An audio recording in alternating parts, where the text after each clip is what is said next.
Assalamualaikum warahmatullahi wabarakatuh. Hai, selamat datang. Selamat kembali ke pembelajaran online kita pada hari ini. So, hari ini kita nak melihat kepada topik baru, kesinambungan daripada topik lepas. Jika topik lepas kita dah melihat kepada pengkelasan makanan, yang mana makanan dapat dikelaskan kepada kelompok ataupun kelas tertentu. Hari ini kita nak lihat kepada subtopik baru, iaitu kepentingan gizi seimbang.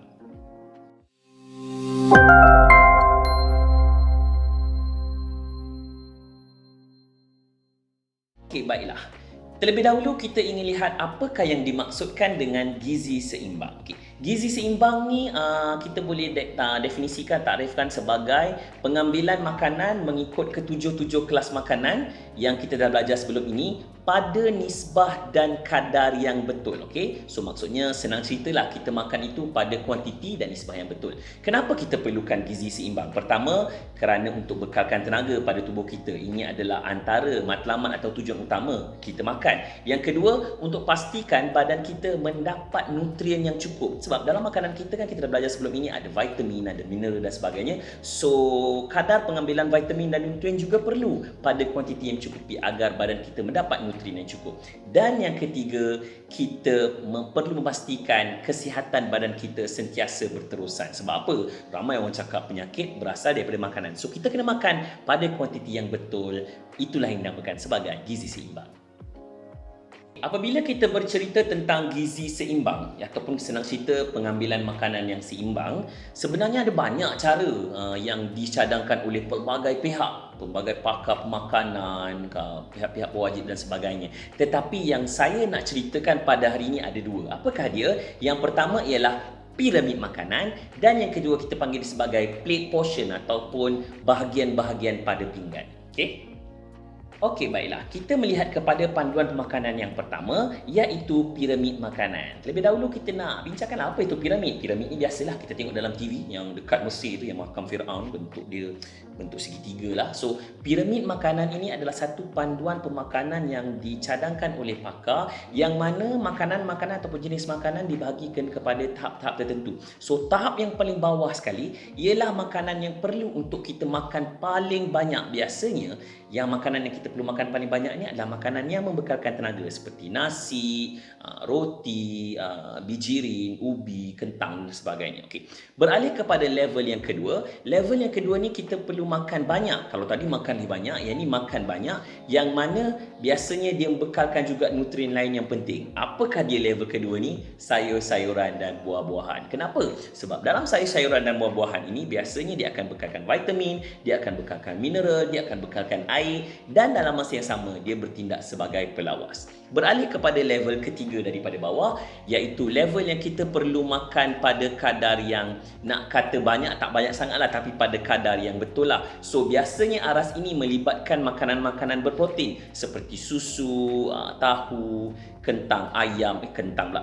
Bukan kentang ikan, ayam, telur, biasanya makanan-makanan berprotein lah. Dan bahagian paling atas puncak piramid sekali adalah makanan yang perlu untuk kita makan pada kuantiti yang sikit. Apakah dia? Kita perlu makan lemak, minyak, gula, garam dan sebagainya pada kuantiti yang sikit. So, piramid makanan ini yang paling bawah kita perlu makan paling banyak sehingga ke atas kita makan paling sedikit. Itulah dia antara contoh panduan gizi seimbang.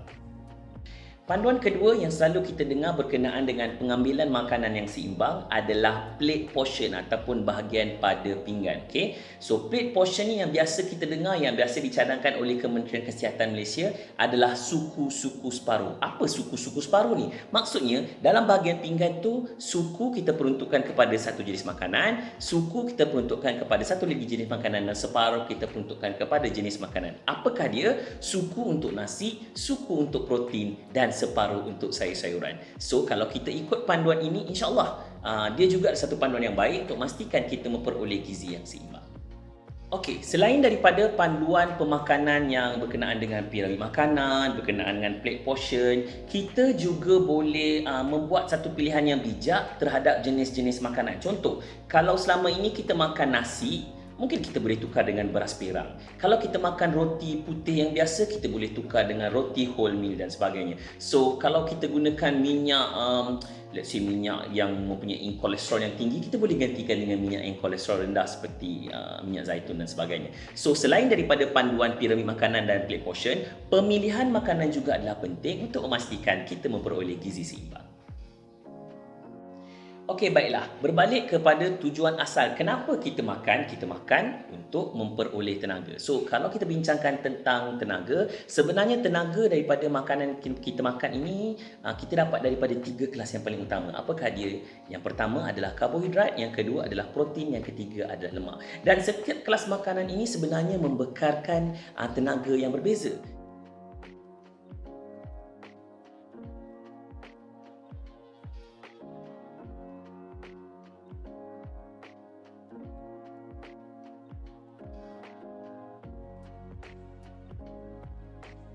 Kalori tenaga. Nampak tak? Lemak sebenarnya membekalkan tenaga yang paling banyak. Tapi kan, kenapa kita tak boleh makan ataupun jadikan lemak sebagai sumber tenaga yang paling utama? Okey, kalau tadi kita dah lihat, makanan sebenarnya membekalkan kalori atau membekalkan tenaga. Tapi sebenarnya, setiap individu mempunyai keperluan tenaga atau keperluan kalori yang berbeza. So, apakah dia faktor-faktor yang mempengaruhi keperluan kalori pada manusia? Kita boleh rumuskan terdapat 6 faktor yang paling utama. Apakah dia? Yang pertama ialah saiz badan, kedua ialah umur, ketiga ialah pekerjaan, keempat jantina, kelima ialah keadaan kesihatan dan yang keenam ialah iklim.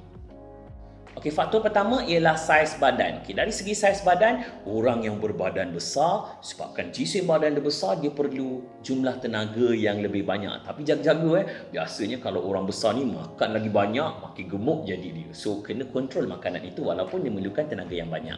Yang kedua adalah umur. Biasanya secara umum, kanak-kanak ataupun remaja perlukan lebih banyak tenaga. Sebab apa? Sebab kanak-kanak dan remaja ini dia dalam fasa pertumbuhan, tumbuh-besaran. So, dia perlukan tenaga untuk pastikan tumbuh-besaran dia berlaku dengan baik. Kalau kita pun tengok budak-budak berlari sana, berlari sini, mana ada orang dewasa nak berlari sana sini kan? Okey. Faktor yang ketiga ialah pekerjaan.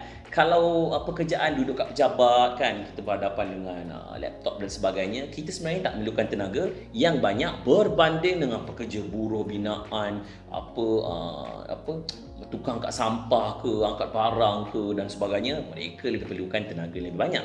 Yang keempat adalah jantina. Secara umum, lelaki sebenarnya memerlukan lebih tenaga berbanding dengan wanita sebab lelaki ni sebenarnya pergerakan dia lebih aktif dan cepat dan cergas lah.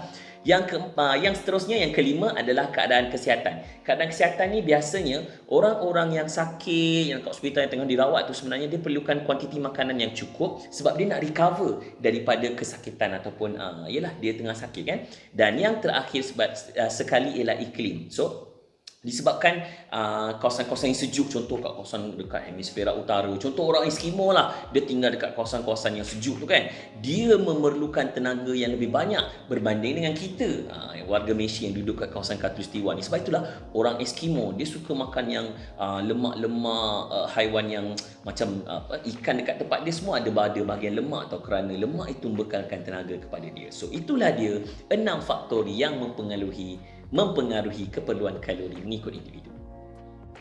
Okey, baiklah. Kita dah melihat kepada panduan gizi seimbang. Kita dah melihat pada piramid makanan, plate portion, apakah faktor yang mempengaruhi keperluan tenaga pada individu dan sebagainya. So, kita perlu sebenarnya mengamalkan pengambilan makanan yang betul mengikut panduan yang telah dicadangkan. Pastikan kita makan pada kuantiti yang betul, mengikut piramid makanan, bekalkan tenaga yang mencukupi dan jangan abaikanlah yang makanan-makanan penting yang lain. Saya ulang lagi lah, biasalah remaja, kanak-kanak biasa tak suka makan sayur. Sedangkan sayur ini sebenarnya penting untuk pastikan kita dapat segala nutrien, vitamin dan mineral yang diperlukan. Selain daripada pemakanan juga, kita perlu mengamalkan cara hidup yang sihat.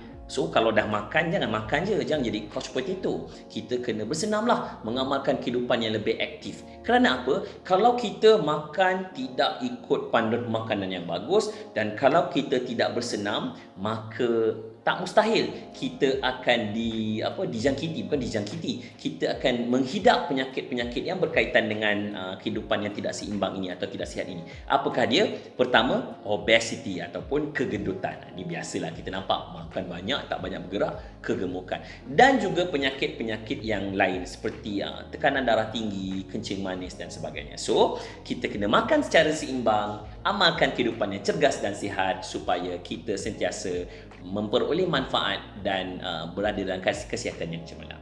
Okey, baiklah, itu saja pembelajaran kita pada hari ini. Kita dah melihat tentang keperluan gizi seimbang, tentang panduan pemakanan, tentang piramid makanan dan sebagainya. So, saya ingin syorkan kepada anda semua untuk pastikan pengambilan makanan yang seimbang agar badan kita sentiasa sihat dan mengamalkan kehidupan yang baik dan cergas. So, kesihatan kita akan sentiasa terjaga. Terima kasih dan kita akan jumpa lagi dalam kelas pembelajaran akan datang. Assalamualaikum warahmatullahi wabarakatuh. Bye. Saya pun nak makan. Hari ini kita makan Subway. Subway ni sihat tau.